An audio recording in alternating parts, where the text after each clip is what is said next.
Bismillahirrahmanirrahim. Assalamualaikum warahmatullahi wabarakatuh. Pada video kali ini saya akan memberikan sedikit informasi mengenai pembuatan tugas PPG guru tertentu tahun 2024. Tentang tugas modul 1 ya Bapak Ibu. Di modul 1 itu tentang prinsip dan pembelajaran dan asesmen ya Bapak Ibu ya. Itu ada 4 pilihan Bapak Ibu. Salah satunya itu adalah understanding by design ya. Menurut informasi itu kita diwajibkan untuk membuat tugasnya ini, jurnalnya ini itu menggunakan aplikasi pengolah kata. Itu sebaiknya kita gunakan Microsoft Word ya Bapak Ibu ya. Tetapi kemarin di PPG tahap 1 kemarin itu banyak juga yang buat melalui Canva ataupun PowerPoint, dan rata-rata itu juga diterima ya Bapak Ibu.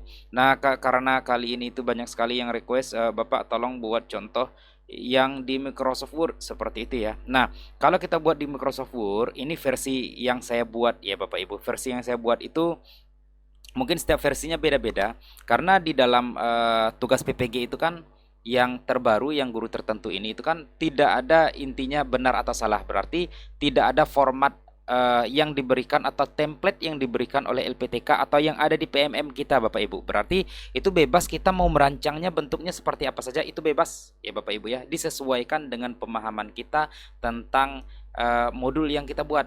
Jadi intinya Bapak Ibu tidak usah khawatir atau Bapak Ibu itu mau sama dengan punya teman Bapak Ibu, tidak perlu Bapak Ibu. Bapak Ibu cukup sesuaikan saja isinya sesuai dengan judul modulnya. Misal contoh ya, kita langsung ke modul tugas modul 1 ini, yaitu merancang pembelajaran menggunakan prinsip understanding by design atau UBD Bapak Ibu ya. Ada 4 ya, ada pembelajaran berdiferensiasi, ada juga 2 lagi yang mungkin nanti akan kita bahas juga ya Bapak Ibu. Ini kita coba buat dulu versi Microsoft Word-nya tentang understanding by design. Oke ya. Di sini saya sudah buat, di sini ada covernya ya Bapak Ibu ya. Oke, kita langsung ke pendahuluan ya. Pendahuluan itu apa namanya? Di sini kita buat atau saya buat itu tentang pengertiannya ya Bapak Ibu ya.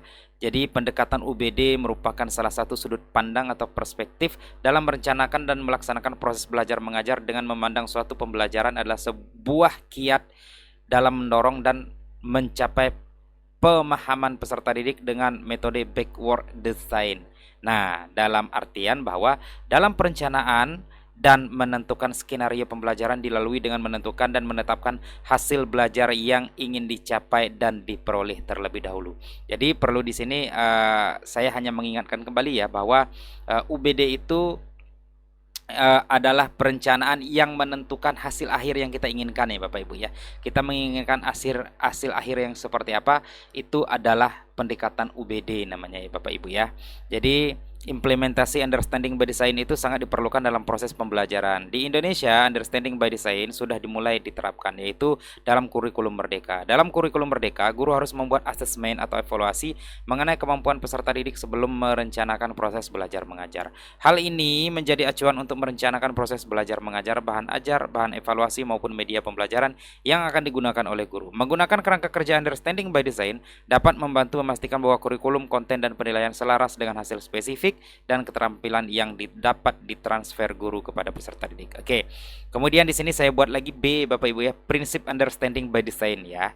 Nah, di sini isiannya implementasi kurikulum Merdeka di Indonesia sebagai upaya dalam membantu pemulihan krisis pembelajaran yang terjadi akibat dari adanya pandemi COVID-19. Namun implementasi kurikulum Merdeka tidak dilaksanakan secara serentak dan masif. Ini menurut Nugraha 2022. Nah, ini kok ada apa sumbernya? Nah, karena pertanyaannya seperti itu. Nah, kita kan bebas Bapak Ibu mencarinya. Tidak ada benar dan salah dalam pembuatan tugas ini ya. Agar bahasa dan kalimat ataupun kosakata maupun pengertian ataupun tulisan kita itu valid, ya Bapak Ibu bisa cari di jurnal, di buku dan lain sebagainya ya, sebagai pedoman Bapak Ibu untuk mengerjakan dan memahami understanding by design itu seperti apa. Oke. Tapi kalau Bapak Ibu tidak mau tidak mau mengutip dari jurnal, tidak mau mengutip dari skripsi, tidak mau mengutip dari buku, ya tidak apa-apa juga, seperti itu ya. Kemudian di sini pembelajaran pada kurikulum merdeka dikenal dengan pembelajaran pada paradigma baru. Pembelajaran paradigma baru memiliki prinsip bahwa proses pembelajaran yang dilakukan berdiferensiasi sehingga setiap pembelajaran disesuaikan dengan kebutuhan dan tingkat pengembangan. Pengembangan kurikulum merdeka menggunakan pendekatan understanding by design. UBD merupakan desain pembelajaran yang bertujuan untuk membentuk pemahaman yang memiliki 6 aspek, yaitu menjelaskan, interpretasi, aplikasi, perspektif, empati, dan pengetahuan diri. Nah, ini ada lagi, saya kutip lagi dari buku seperti itu ya Bapak Ibu ya. UBD merupakan model pengembangan kurikulum yang memiliki alur backward design atau alur mundur. Nah, pengembangan kurikulum merdeka dengan pendekatan UBD diharapkan dapat mempermudah dalam merancang proses pembelajaran berdiferensiasi. Nah, berikut ini prinsip understanding by design. Nah, di sini ya Bapak Ibu ya, ini saya dapat dari di modul di topik UBD ya Bapak Ibu. Jadi silakan Bapak Ibu cari di topik UBD itu ada. Jadi prinsip UBD itu ada 3 ya Bapak Ibu. Pertama itu menentukan tujuan akhir pembelajaran, kedua menentukan bentuk asesmen pembelajaran, ketiga itu menentukan rancangan pembelajaran. Ini bisa Bapak Ibu dapatkan juga ya materi ini itu di PMM Bapak Ibu yang sedang melaksanakan PPG. Di dalamnya ada Bapak Ibu ya. Silakan Bapak Ibu buka di PMM Bapak Ibu. Di bagian modul topiknya itu understanding by design modul 1 ya Bapak Ibu. Oke. Nah, setelah buat ini, nah ada refleksinya Bapak Ibu. Nah, kita wajib membuat refleksi ya Bapak Ibu tentang penerapan UBD ya. Nanti kan kita akan merancang UBD nih ya Bapak Ibu. Nah, jadi ada refleksinya. Nah, ketika merancang pembelajaran matematika di kelas 6 fase C di SD titik. Nah, SD atau sekolah Bapak Ibu masing-masing memiliki tantangan tersendiri, terutama karena siswa berada di tahap transisi penting menuju pendidikan menengah. Pada tahap ini siswa diharapkan untuk menguasai konsep-konsep matematika dasar yang akan menjadi fondasi bagi pembelajaran yang kompleks di jenjang berikutnya dan lain-lain sebagainya. Nah, ini tidak perlu saya sampaikan secara umum ya Bapak Ibu ya, atau saya secara menyeluruh semuanya saya bacakan. Di sini yang penting Bapak Ibu, yang ada yang dinilai di dalam modul 1 ini itu yang pertama itu adalah ya tentang UBD itu apa ya, pengertiannya misalnya seperti itu. Kemudian prinsip UBD itu apa, itu yang kedua. Yang ketiga itu adalah refleksinya Bapak Ibu. Refleksi itu berarti setelah melaksanakan atau setelah memahami modul ini atau setelah Bapak Ibu mencoba untuk membuat rancangan berupa UBD ini, jadi bagaimana bentuknya seperti itu ya. Jadi UBD itu adalah refleksi itu adalah hasil dari pemahaman Bapak Ibu tentang UBD itu seperti apa. Seperti itu ya Bapak Ibu ya. Kemudian untuk memperkuat kalau saya Bapak Ibu ya, versi saya itu saya buatkan modul ajarnya Bapak Ibu. Modul ajar yang mencerminkan pendekatan prinsip understanding by design Bapak Ibu. Kalau saya seperti itu ya. Dan alhamdulillah ini diterima ya Bapak Ibu ya. Saya buatnya seperti ini. Saya buatnya misalnya di sini saya buat modul ajar kurikulum merdeka kelas 6 ya tentang matematika. Di sini ada kompetensi awalnya ya, kemudian capaian pembelajarannya, tujuan pembelajarannya. Nah, tujuan pembelajaran ini kan adalah rancangan yang kita harapkan ya Bapak Ibu. Kan ada 3 prinsip UBD tadi ya Bapak Ibu ya. Yang pertama itu menentukan tujuan akhir pembelajaran, kan seperti itu. Yang kedua itu menentukan asesmen pembelajaran. Nah, kemudian yang ketiga itu merancang pembelajaran. Nah, ini yang pertamanya tadi Bapak Ibu ya, tujuan pembelajaran ya.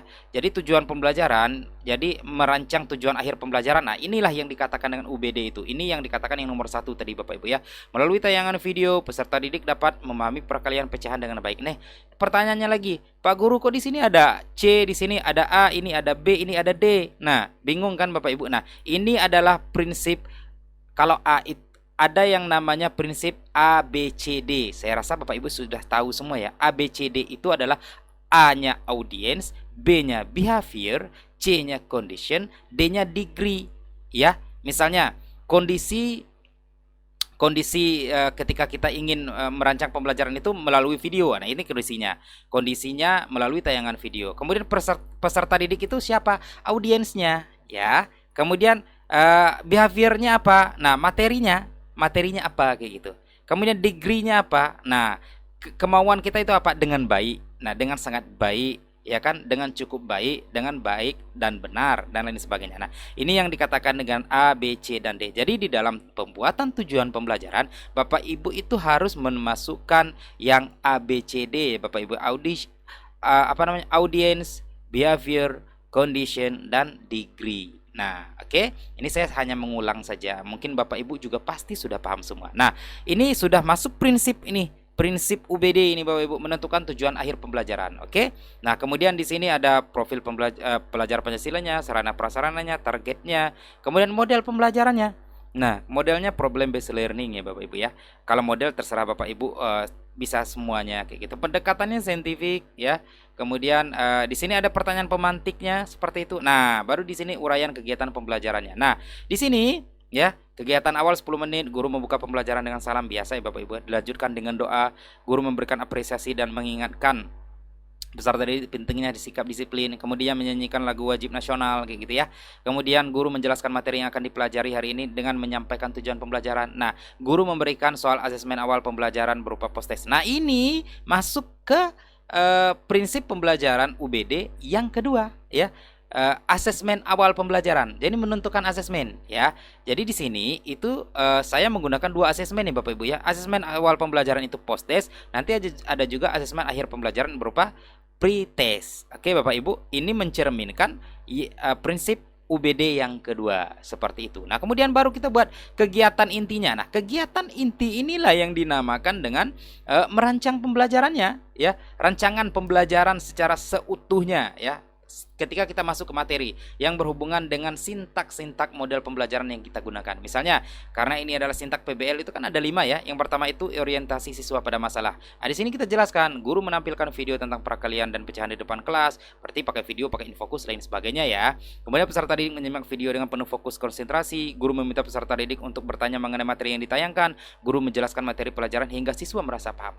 Dan urutan-urutan selanjutnya. Kemudian sintak yang kedua mengorganisasi siswa untuk belajar, sintak ketiga membimbing penyelidikan individu maupun kelompok, sintak keempat mengembangkan dan menyajikan hasil, sintak kelima menganalisis dan mengevaluasi proses pemecahan masalah. Seperti itu. Sampai terakhir remedi, pengayaan, asesmen ya. Di sini saya jelaskan kembali. Nah, di sini ada asesmen menggunakan tes tulis di awal pembelajaran dan di akhir pembelajaran berupa pre-test di akhir pembelajaran, post-test di awal pembelajaran. Nah, ini versi saya ya Bapak Ibu. Bapak Ibu bisa buat versi Bapak Ibu masing-masing ya, disesuaikan dengan kemampuan kita. Intinya tidak ada yang benar, tidak ada yang salah dalam pengerjaan modul ini. Yang penting Ibu, Bapak Ibu semuanya benar-benar mengerjakan sesuai dengan pemahaman Bapak Ibu tentang UBD itu seperti apa. Oke Bapak Ibu ya. Saya rasa demikian, semoga ini bermanfaat.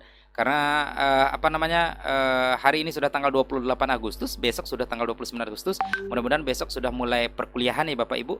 Semoga Bapak Ibu berhasil dalam perkuliahan ini. Kemudian semoga Bapak Ibu sukses dan lulus PPG ya. Dan saya akhiri dengan wassalamualaikum warahmatullahi wabarakatuh.